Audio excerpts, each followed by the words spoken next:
Good morning still. Let me check the time. Cool. This is my wife, Simeona. Say Simeona. Good job. Simi for short, not Simi. Simi, okay? Simeona. Simi short for Simeona.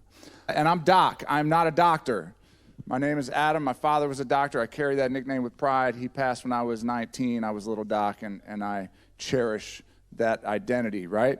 My wife makes sure that I go to the doctor regularly, which is once a year.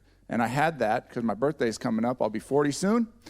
And I had, a doctor visit last week. It was eventful. And one of the things they did was they wanted to take, what was it, a heart echo? Heart echo. This guy's doing some stuff and looking at some stuff. And I said, well, what are you doing? He said, well, I'm taking, it's like an ultrasound of the heart. Okay. He said, I look at hearts all day long. And I stopped and said, dude, you look at hearts all day long. That's really cool. That should be something that us as church leaders do regularly, is examine our hearts. That's something my wife and I have learned to do regularly. And so I'm going to ask you guys to take that posture to examine your own heart. And what we want to talk with you guys about is how we are learning through the process of examining our hearts to learn to prioritize the right relationships in ministry, primarily prioritize the marriage relationship over ministry. We've been married 10 years. We have a total of 4 kids, his, hers, and ours, but they're all ours. We also have 3 grandsons, and our kids range from 28 to 7. Married for 10 years. We've been a part of a church revitalization for 5 years. Coming out of that church revitalization, we left a church that was our home church we grew up in for 12 years. Some of you guys are familiar with our church that we were part of. And we came out of some trauma from there. The exact same time we went into more trauma and more toxicity with the church revitalization. And my wife said, yeah, we need counseling. And I looked at her and I said, yeah, that's a good idea. So I wasn't pushing back. I said, I'm down. So we went to counseling. Some of you guys know Bert. He is a sweet man and a gift to us. And so we go twice a month for the past 5 years. We go to counseling and learn to explore each other's hearts. The first time we went, we sat down with Bert and we said, oh, this is what we're going through with our old church. This is what we're going through with our new church. And we don't want what happened to others happen to us. And we can't believe, man, these church folks are crazy. And we just kind of vomit onto him. And he sits there and looks at us and says, wow, thank you for sharing that. How are you guys doing? Us? I said, well, we're doing pretty good. And he looks at my wife and says, how are you guys doing? And she says, not good. And that was like the voice of God saying, not good. I'm like, what? The last time I can recall God saying upon a marriage situation, not good, is in the book of Genesis, right? And it wasn't good for Adam to be alone. And so I perked up and listened. And I've learned to figure out how can we make this better? How can we make this something that's thriving? How can we make this something that's life-giving? How can we make this something that is when I think about our marriage, we may not have a $2 million or $20 million mansion that we live in, but we absolutely have a $22 million marriage. And we're proud of that. And I believe, and our passion is that people would look at Christian marriages and say, man, that is awesome.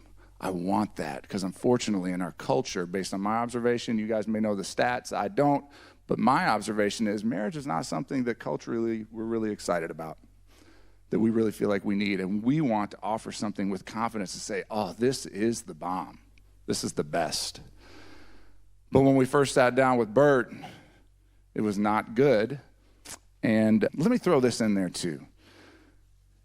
Something we've been chewing on lately is Paul wrote to the Ephesians. He said, husbands, love your wives as Christ loves the church. Somewhere that was mistranslated and practiced and modeled for me, that I think in ministry, what I've witnessed and experienced is husbands, pastors, ministry leaders, make sure you love the church as Christ loves the church. And God has challenged me recently and said, hey, Jesus has been speaking to my heart, and he says, no, the church, that's my girl. I told you to love your girl. I told you to love your bride the way that I love my church, my bride. So the church, that's Jesus' woman. This woman is my gift and my blessing, and it was not good for a little bit there. Now it's really good. And I just want my wife to share a little bit about that not good experience as pastor's wife. Tell us a little bit about that experience of not good. What were you seeing? What were you experiencing? What were you feeling? Well, what I was feeling was complete isolation, feeling like I was not the priority, and lonely. It was very lonely for him to go into that senior leadership position and really not have him. And it was interesting because I thought like, oh, we're doing this thing. It's good. We're coming into this new place and we're going to make change and it's going to be great. But I felt very, very alone. And so when we went to counseling for a different reason, but now on the other side of it, in this very good place, always knowing, like with speaking with our counselor and being with him, that the foundation had to be us first, God first, then us, because out of that flows down to everything else, which makes it good. How we are now, we're great.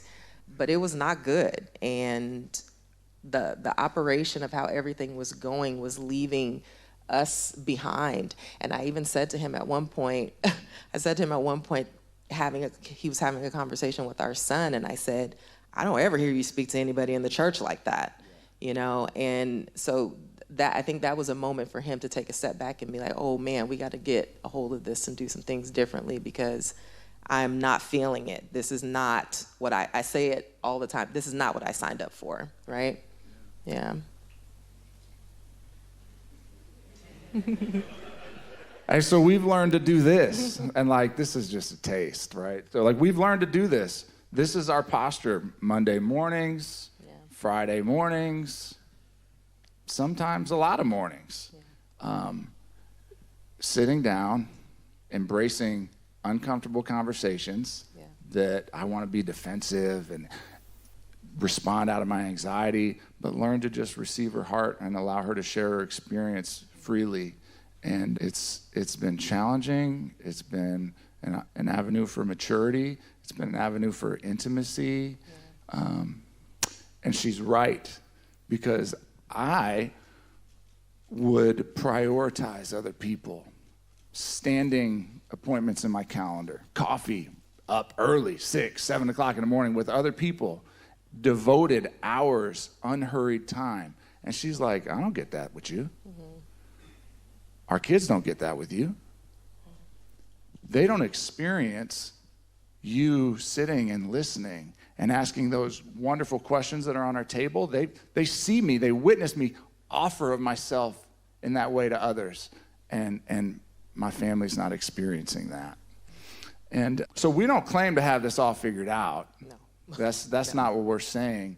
No. But what we are experiencing is something so cool. And so we've been challenged to reprioritize our relationships, starting with God, starting with an abiding, connected, life-giving, energizing relationship with him, and then allowing that to be the flow that we offer ourselves to others with. So then the priority for us is me and God connected, her and God connected, and right there together, growing closer and abiding in Jesus together is her and I. And that's got to be energized. That's got to be fulfilling. And then to our kids, we want them to have the best experience of Jesus. This isn't anything we've never heard before, right? But we want them to experience Jesus. And we want them to have a great experience of Jesus through us. Then maybe some life-giving relationships, some close friends, maybe in the church, maybe church members, maybe not, right? Man, the church sometimes priority list, ministry, relationships, sometimes priority list might be starting on the second hand rather than the first hand.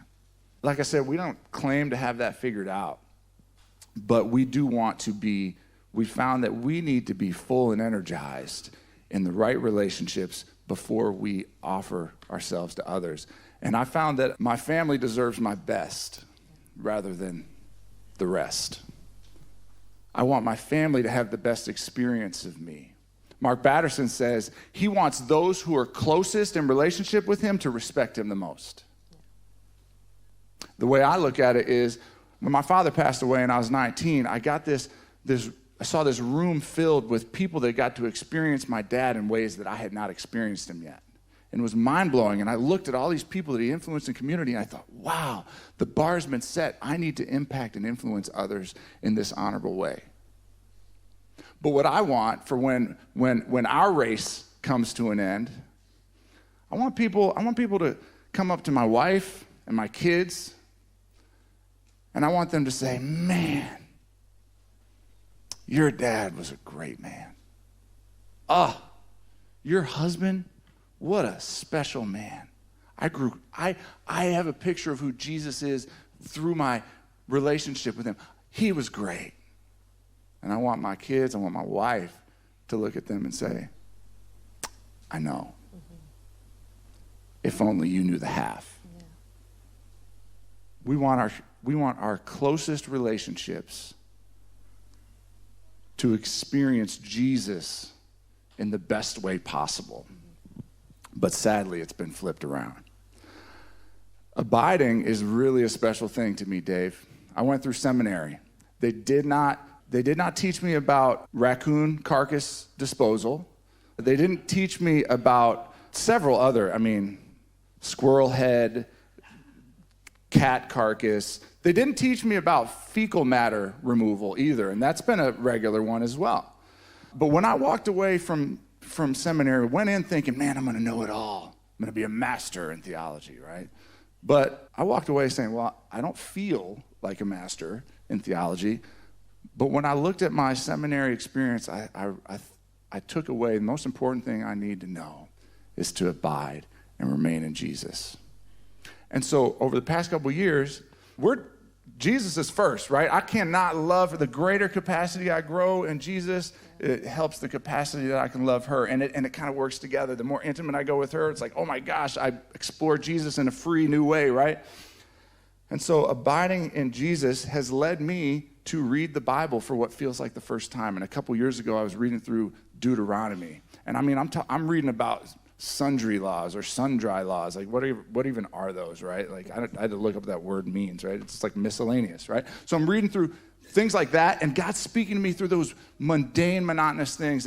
And Deuteronomy 23, 24, and 25, verses 24 and 25, talks about if you go into your neighbor's vineyard, have your pick.